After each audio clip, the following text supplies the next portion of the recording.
So Tom Aspinall and Eddie Hearn now go to war with the UFC and Dana White with their comments around Tom Aspinall. Obviously, this situation has been getting bigger and bigger, more heated as time has went on. Since the Tom Aspinall eye poke, there's been the things come out.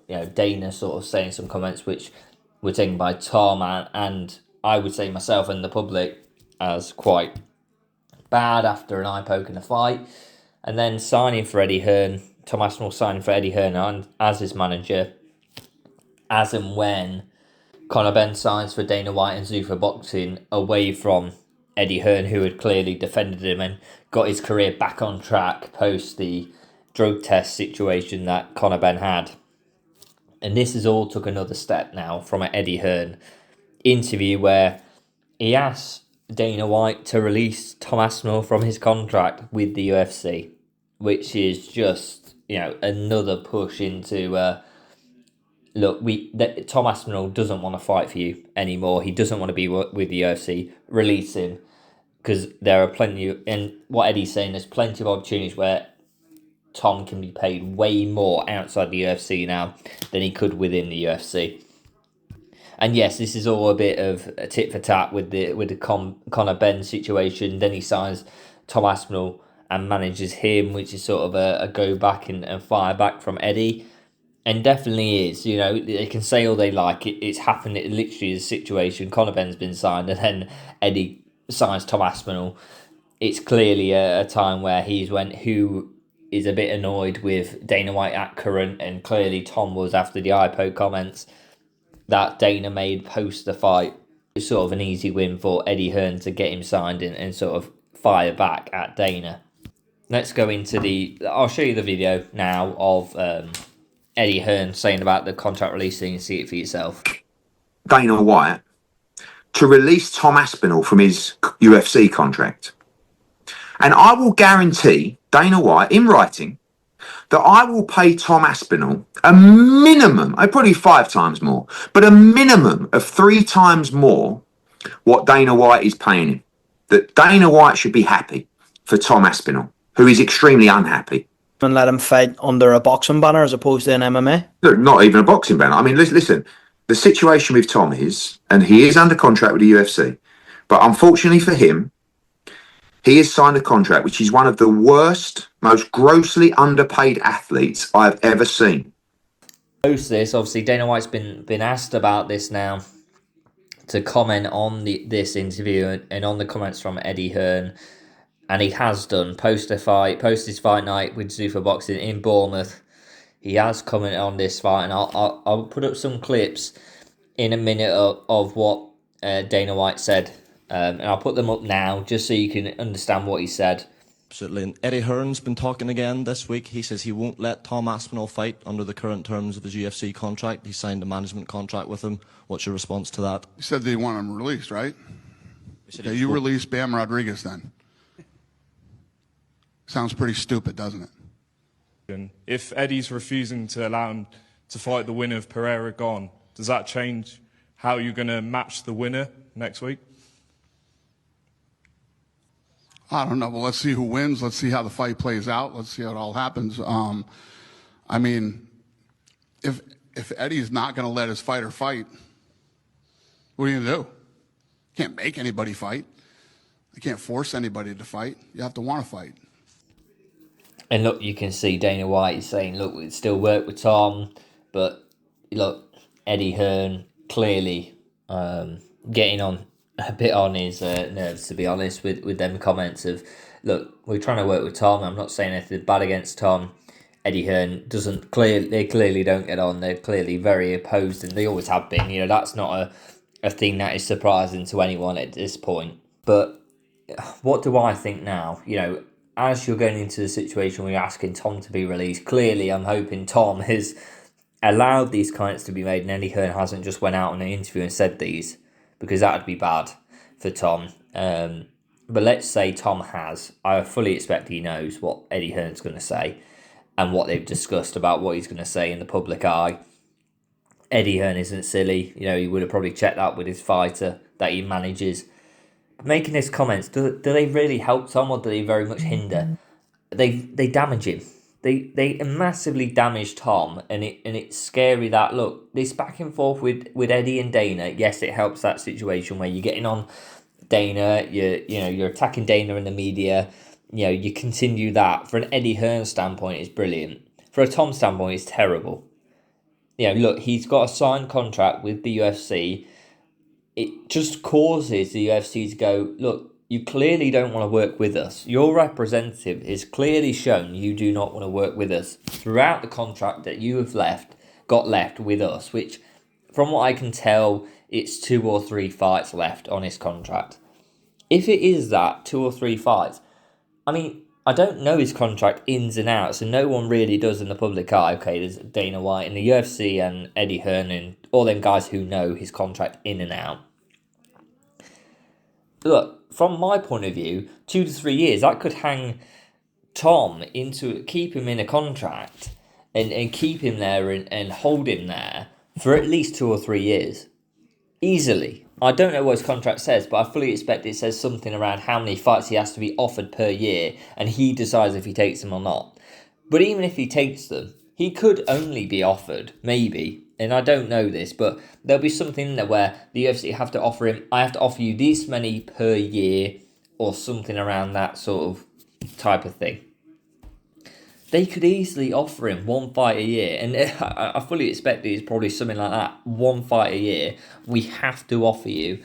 And for a heavyweight champion we like, we'll offer you what you want. We'll make sure we work with you. There's obviously a massive fight with Garn versus Pereira that we want you to fight the winner of.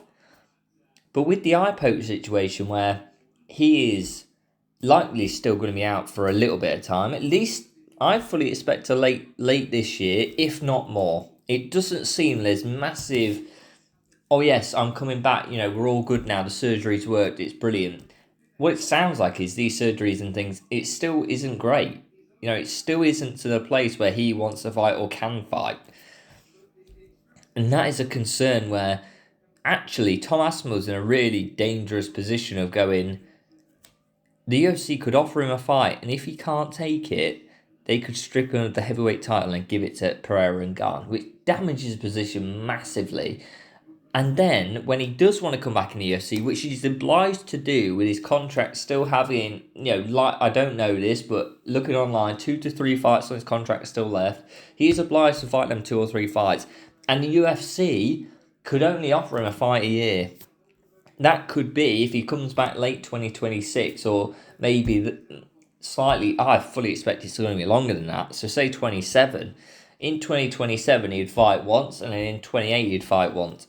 That hangs him, keeps him with the UFC, holds him in that contract till 28, 29, 2028, 2029, which is a massive amount of time where if you're not fully fine, if you're fighting low-level fighters, which they can offer him whoever they want, to be honest, they can do what they like in that sense. They can offer him to fight whoever in the roster. And yes, he may absolutely smash them, but he could offer them such low-level people on prelims or whatever they want to do. And yeah, look, they'll have to pay the amount for the contract.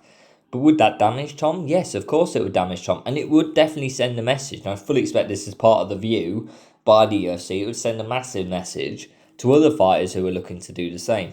Being said, also, the external opportunities that Eddie's clearly got in mind, and I would suggest Ngannou is one of them massive ones where it would generate, firstly, a massive amount of money, and him being heavyweight champion or recent heavyweight champion in the UFC would be a massive fight.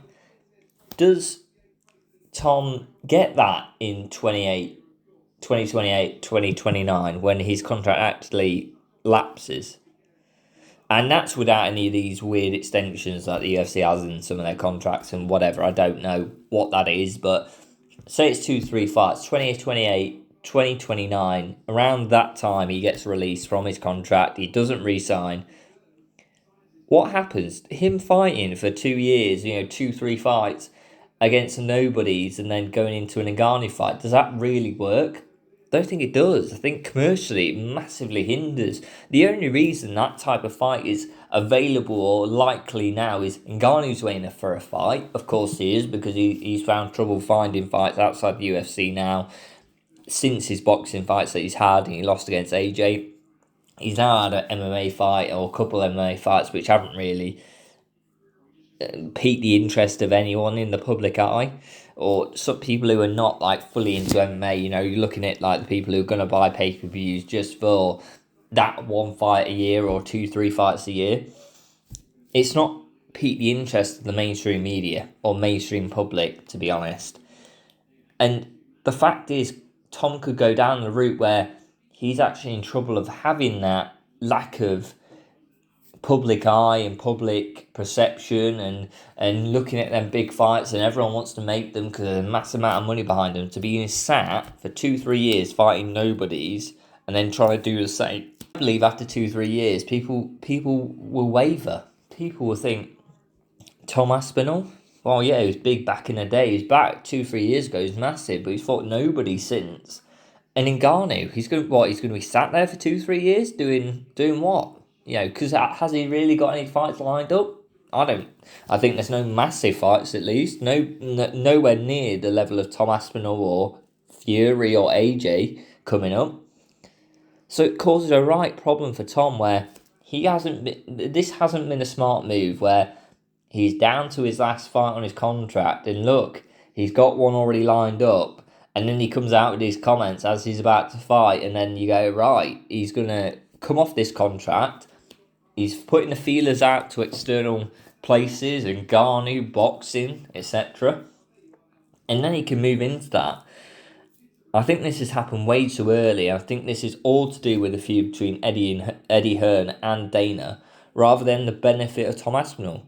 There's no benefit to Tom Aspinall. All the power is with the UFC, and we know this. These contracts are ironclad, and especially after Ngannou left how he did, they are more ironclad than ever post that.